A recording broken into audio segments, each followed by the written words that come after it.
Olá pessoal, aqui é o professor Bruno Baceto e nesses vídeos nós estamos mostrando alguns dos circuitos eletrônicos mais importantes, nós estamos discutindo o seu funcionamento e nesse vídeo em particular eu quero discutir com vocês o circuito da PLL ou Phase Locked Loop. Em português isso poderia ser chamado de laço de controle de fase ou de sincronismo de fase. Muita gente tem muitas dúvidas sobre esse circuito, apesar dele ser um pouco complicado de entender a primeira vez, na verdade ele é um circuito bastante interessante para a gente conhecer e um circuito muito utilizado. Esse é um circuito que pode ser tanto analógico como digital, ou ele pode mesmo ser implementado como um algoritmo em software.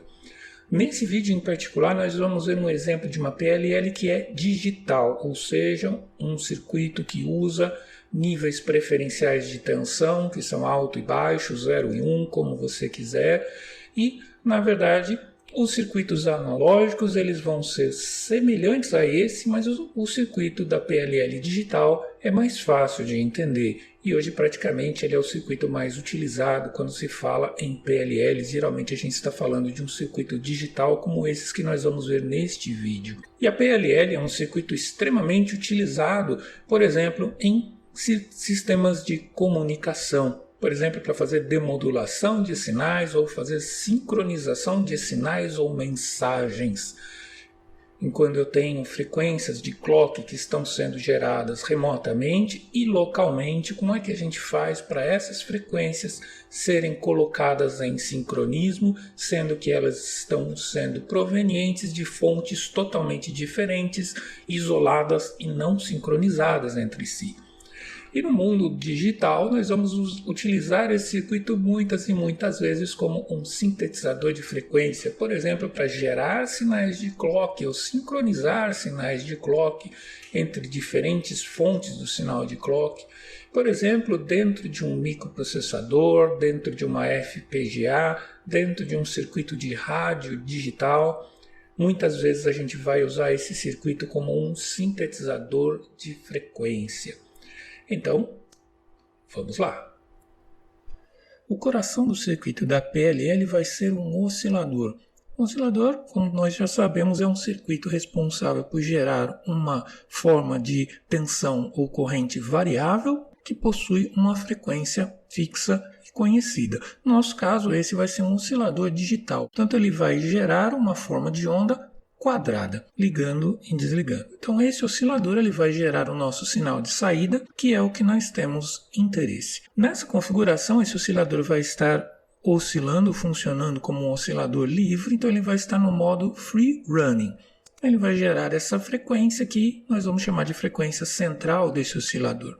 O que interessa para nós em um circuito de uma PLL é que, na verdade, esse oscilador ele vai estar sendo controlado pelo restante do circuito da PLL. E que nós vamos ter, no caso desse circuito, um sinal que está entrando no nosso módulo de controle, que é um sinal de entrada ou um sinal de referência. Então, na verdade, esse vai ser a entrada do nosso circuito e ele vai controlar de alguma forma o sinal de saída.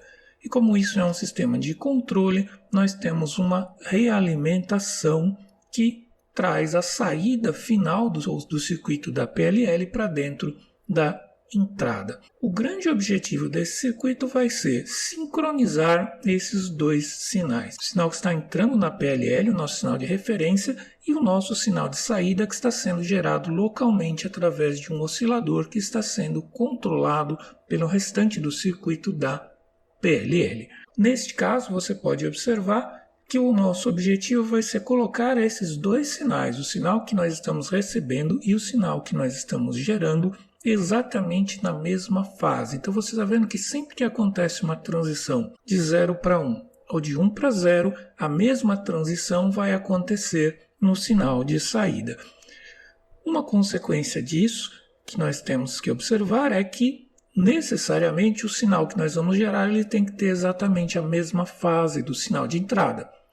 E os dois precisam ter exatamente a mesma frequência, senão esse processo não vai dar certo, a gente não vai ter os sinais sincronizados. Se a gente observar uma situação em que há uma defasagem entre a saída e a entrada, como vocês podem ver aqui, o sinal de entrada está um pouquinho adiantado em relação ao sinal de saída. Existe uma diferença de fase que a gente pode observar comparando essas duas formas de onda. Então, quando elas forem diferentes, eu tenho um valor lógico 1. Quando elas forem iguais, eu tenho um valor lógico 0. Então, você pode ver que existe uma diferença que aparece periodicamente entre essas duas formas de onda, entre esses dois sinais. Veja que eles têm exatamente a mesma frequência, mas eles têm uma fase um pouquinho diferente. Então, como é que a gente faria para acertar essa fase? Nós vamos usar o algoritmo que é baseado na seguinte ideia. Caso a diferença entre os dois sinais seja pequena, inferior a um determinado valor, nós vamos reduzir a frequência do nosso oscilador. Se essa defasagem for grande, ou seja, superior a um determinado valor, nós vamos aumentar a frequência. Então, o que nós vamos observar fazendo esse processo é que nós vamos tender a reduzir a diferença entre a fase dos dois sinais até que ela seja zero. No momento em que ela for zero, eu não vou mais mexer na frequência. Eu só vou acabar mexendo nessa frequência quando alguma coisa alterar essa fase por alguma razão. E aí a tendência é que o circuito volte a ter a diferença de fase igual a zero e os dois sinais estejam perfeitamente sincronizados. O que iria acontecer se a gente tivesse sinais com frequências um pouquinho diferentes ou até bastante diferentes? Se nós supusermos que o nosso oscilador está oscilando no seu modo free running, ou seja, ele está na sua frequência central, então ele está gerando ali uma onda quadrada de uma frequência padrão e nós não temos nenhum sinal de referência. Quando nós colocarmos um sinal de referência na entrada, obviamente nós vamos observar uma diferença de fase que vai ser variável, vai haver um batimento, porque essas frequências elas são diferentes. Então, o que vai acontecer quando esse circuito for realimentado de tal forma a tentar sincronizar esses dois sinais? O que vai acontecer vai ser que a frequência do nosso oscilador, nesse caso, vai ser reduzida até ele se aproximar e se igualar da frequência do sinal de entrada. Então, nesse caso, os dois sinais eles vão ter exatamente a mesma fase, exatamente a mesma frequência, e a nossa diferença de fase vai ser sempre igual a zero. Então, o que aconteceu com esse circuito desse PLL? Ele alterou a frequência do nosso oscilador local para se igualar à frequência de um sinal de referência, com o objetivo de tornar a diferença de fase entre os dois igual a zero. Então, agora o nosso circuito da PLL está seguindo a frequência de entrada e está se mantendo sempre em sincronismo com esse sinal. Neste exemplo aqui, você pode ver a forma de onda gerada pelo oscilador, essa onda quadrada azul, comparando com um sinal de referência de entrada, que é o sinal vermelho. Eles têm exatamente a mesma frequência, mas eles estão em praticamente oposição de fase. Enquanto uma das formas de onda sobe, a outra desce, e existe ainda uma pequena diferença de fase, como você pode observar neste sinal cor-de-rosa, que está indicando a diferença de fase dos dois sinais. Então agora, no momento em que eu ligar a realimentação do circuito, ou seja, comece a controlar a frequência do sinal azul, você vê que esse sinal foi retardado, foi atrasado, até que ele coincidisse exatamente com a fase do sinal de entrada. E agora você está vendo que esses dois sinais têm exatamente a mesma frequência e têm exatamente a mesma fase, como você pode ver que a diferença de fase lá embaixo permanece sempre em zero. E ela vai permanecer nesse estado a menos que eu provoque uma diferença de fase. E aí o que vai acontecer é que o circuito vai tender a trazer novamente a fase do sinal gerado localmente no nosso oscilador para ter o mesmo valor da fase do sinal de entrada e com isso manter as duas formas de onda em perfeito sincronismo.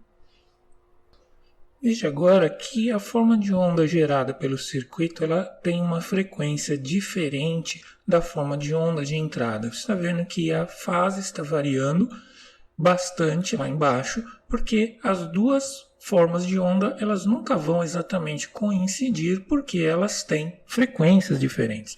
No momento em que eu ligo a malha de controle do nosso sistema, o que vai acontecer, como nós vimos anteriormente, a frequência do sinal azul vai começar a diminuir até ele se juntar e se alinhar perfeitamente com a frequência do sinal de entrada, o sinal de referência, a forma de onda vermelha. Então o que aconteceu? Nós partimos de frequências que eram diferentes e nós chegamos a obter a mesma frequência na entrada e na saída com esses dois sinais perfeitamente sincronizados. Mas vamos ver agora como funciona o coração desse nosso circuito, que é aquele oscilador que era controlado pelo circuito da PLL.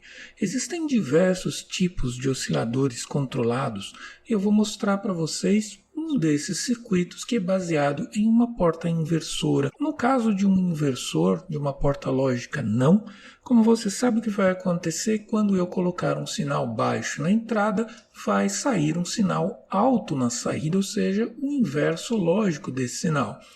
A coisa equivalente ou complementar vai acontecer se eu colocar um sinal alto na entrada e a saída desse inversor vai inverter esse sinal lógico e colocar um sinal baixo na saída. Então até aí nada de novo, isso é o funcionamento básico de uma porta inversora. Mas você pode imaginar o que vai acontecer se eu provocar uma realimentação ligando diretamente a saída do inversor na sua própria entrada.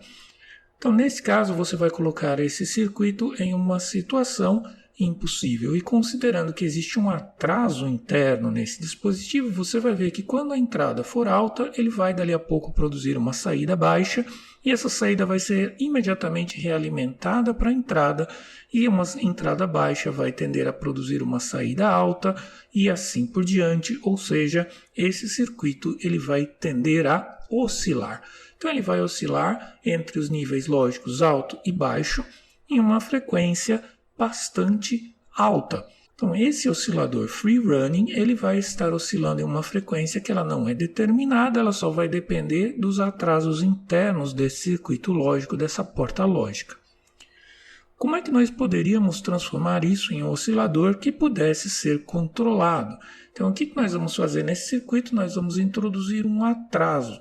Esse bloquinho delta, na verdade, ele vai atrasar o sinal de entrada na sua realimentação e o que vai acontecer aí é que nós vamos poder controlar a velocidade em que essa alternância entre os níveis lógicos 0 e 1 vai acontecer. Você vai perceber exatamente que o tempo de cada estado desse circuito, ou seja, em 1 ou em 0, vai ser igual a esse tempo de atraso que eu introduzi. Então isso é um tipo muito simples de um oscilador digital baseado em uma única porta inversora. Como é que a gente poderia implementar esse bloquinho de atraso? Existem vários jeitos de fazer isso.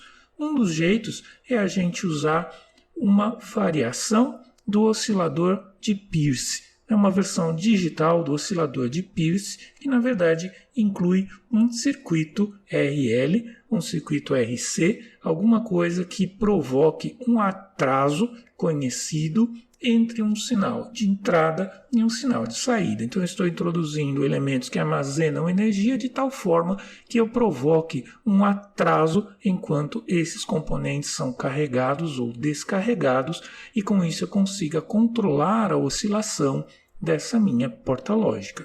Agora, como é que nós poderíamos fazer com que esse circuito pudesse ser controlado?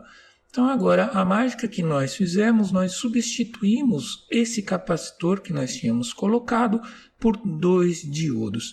Então você pode ver nesse circuito que, como ele está configurado, sempre um dos diodos vai ter que estar reversamente polarizado. Um dos diodos pode estar diretamente polarizado, mas com certeza o outro diodo vai estar reversamente polarizado.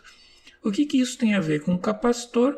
Se você olhar o nosso vídeo sobre os modelos dinâmicos do diodo e você lembrar que um diodo reversamente polarizado, vamos supor que esse diodo da direita esteja reversamente polarizado a um determinado valor da tensão de controle, ele vai parecer com um capacitor. Na verdade, ele vai ter uma capacitância de junção que vai ser correspondente à presença dos portadores de carga fixos que estão em volta da junção semicondutora. Então, conforme o valor da tensão, essa capacitância vai aumentar ou diminuir. Então, aqui, na verdade, nós podemos imaginar que esse circuito seria equivalente a um capacitor variável, no qual eu consiga alterar esse valor dessa capacitância, variando o valor de uma tensão de controle. Na verdade, nós usamos um truque usando 2 diodos e considerando que a capacitância desse diodo no estado, quando ele está polarizado reversamente, pode ser aproximadamente controlada a partir da tensão reversa.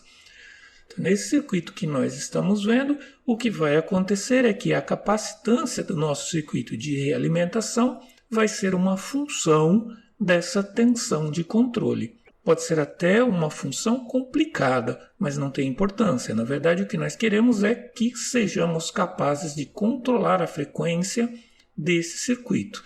E, obviamente, a frequência vai ser uma função dessa capacitância, que também pode não ser uma função simples, mas como essa capacitância é uma função da tensão de controle, nós vamos ter que a frequência desse circuito vai ser uma função da tensão de controle.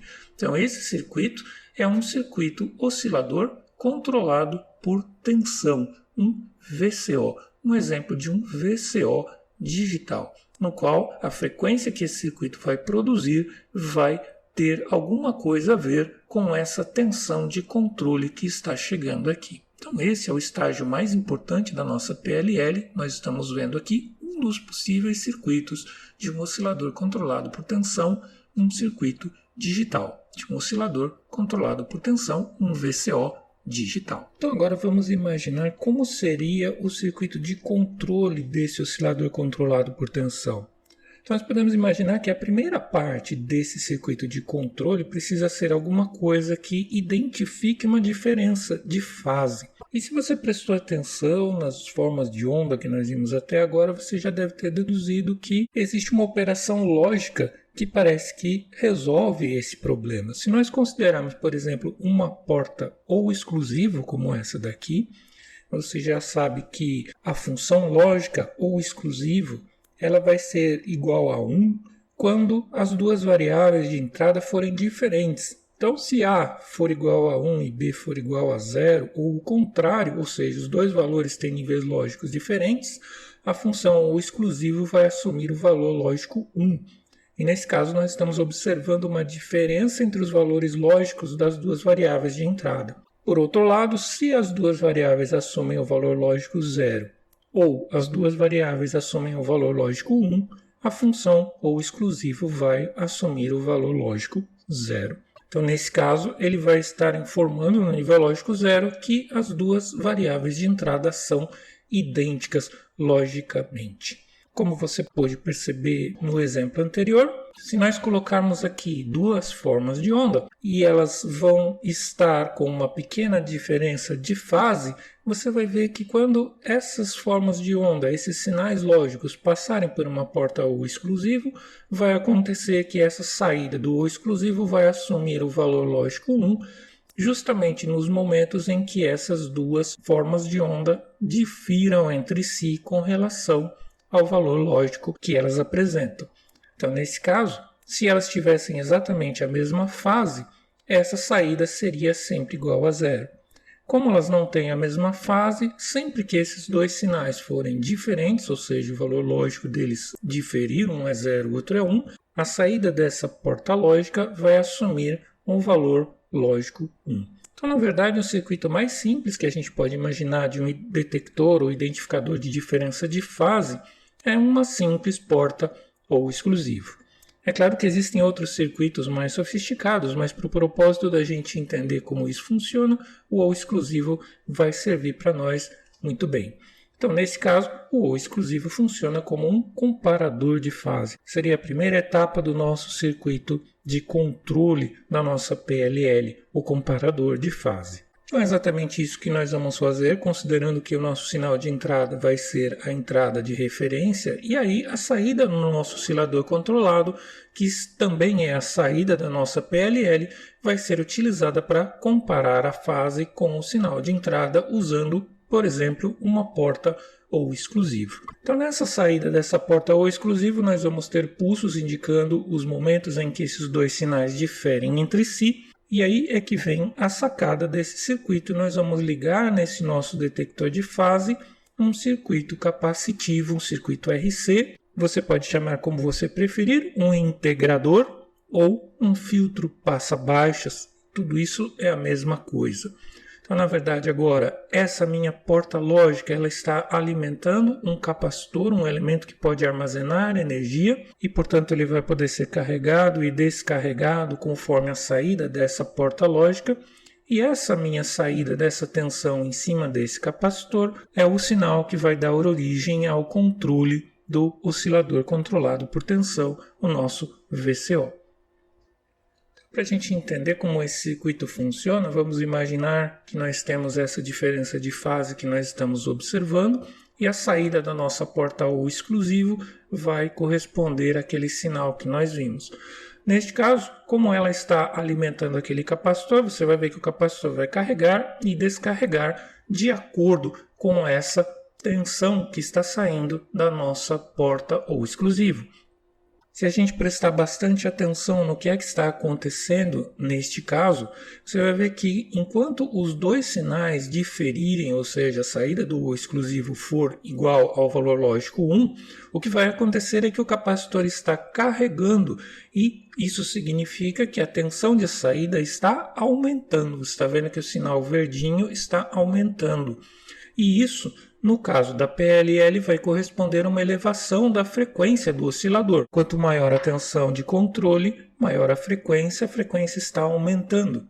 E o que vai acontecer quando o nosso comparador de fase estiver em zero, o nosso capacitor vai estar descarregando, o que significa que a tensão sobre ele vai diminuir. Correspondentemente, a frequência do nosso oscilador vai estar sendo reduzida. Então perceba o que vai acontecer enquanto os dois sinais forem diferentes. Nós estamos tentando acelerar o oscilador controlado por tensão, de uma certa forma perseguindo aquele sinal vermelho. E quando a gente se aproxima ou passa dele, esse sinal começa a ser menor e a frequência tende então a diminuir. No limite, como você pode imaginar, a frequência do sinal de saída do nosso circuito vai tender a ser exatamente a mesma frequência do sinal de entrada e vai ter a mesma fase. Porque se assim não fosse, o oscilador seria acelerado ou freado, dependendo dessa diferença de fase que nós observamos na entrada do circuito.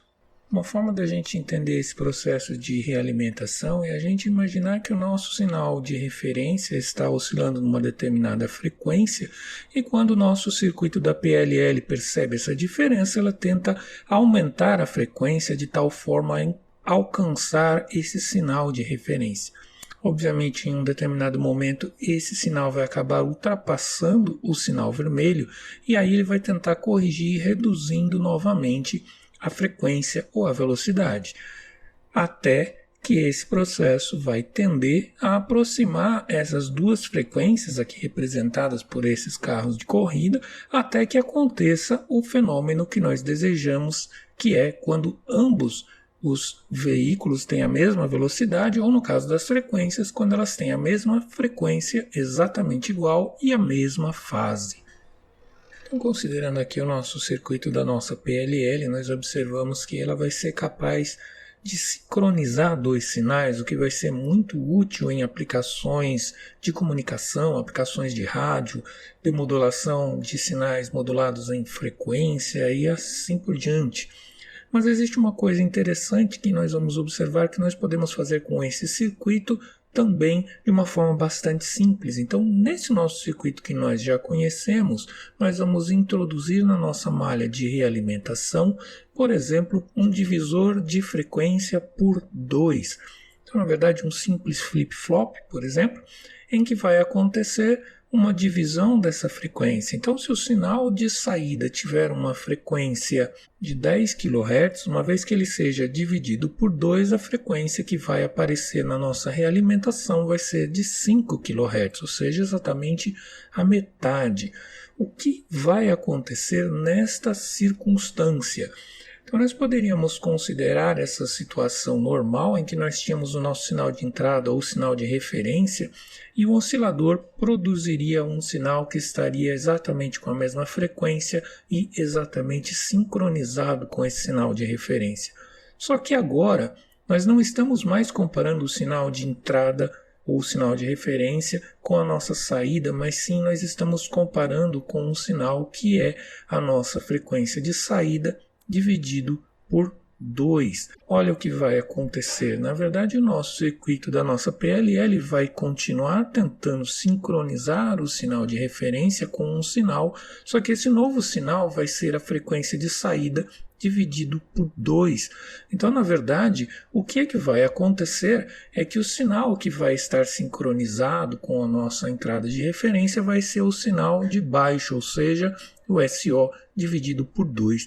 E isso só vai acontecer se o sinal de saída tiver exatamente o dobro da frequência do sinal de referência. Senão, esses dois sinais que estão sendo comparados no nosso detetor de fase, eles nunca vão estar sincronizados. Então perceba o que aconteceu, nós duplicamos a frequência do sinal de entrada.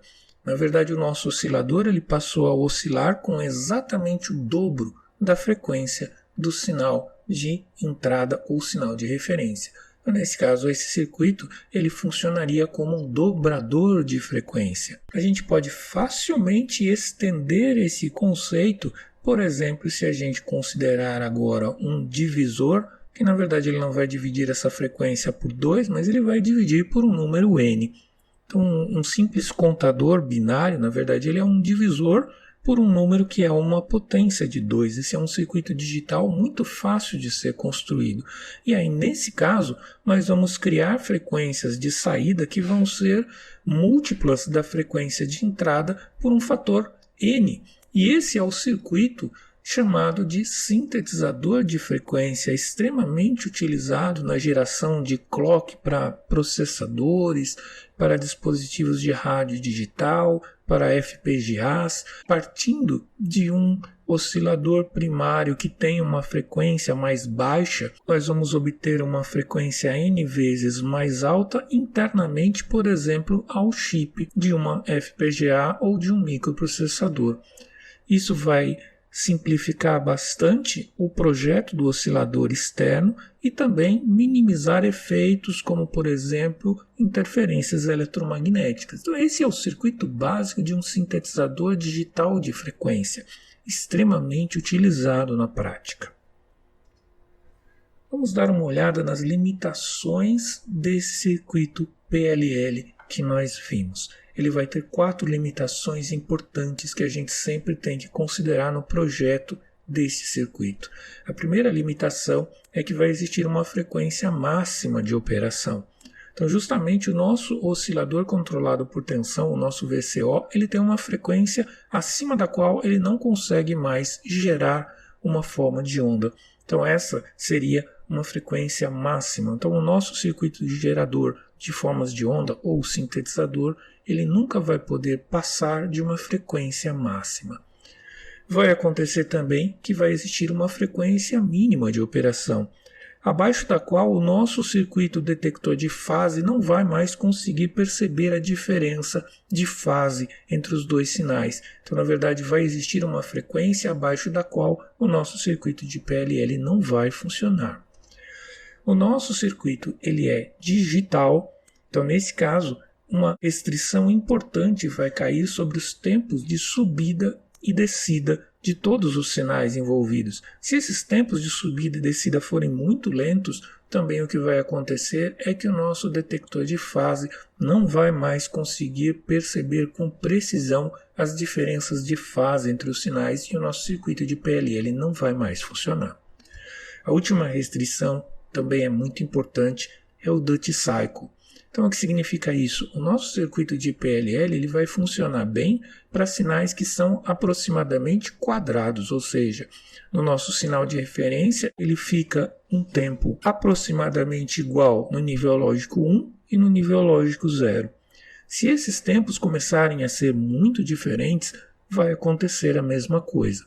O nosso circuito detetor de fase vai começar a falhar. Ele não vai mais conseguir com precisão determinar a diferença de fase entre o sinal de referência e o sinal que nós estamos produzindo internamente.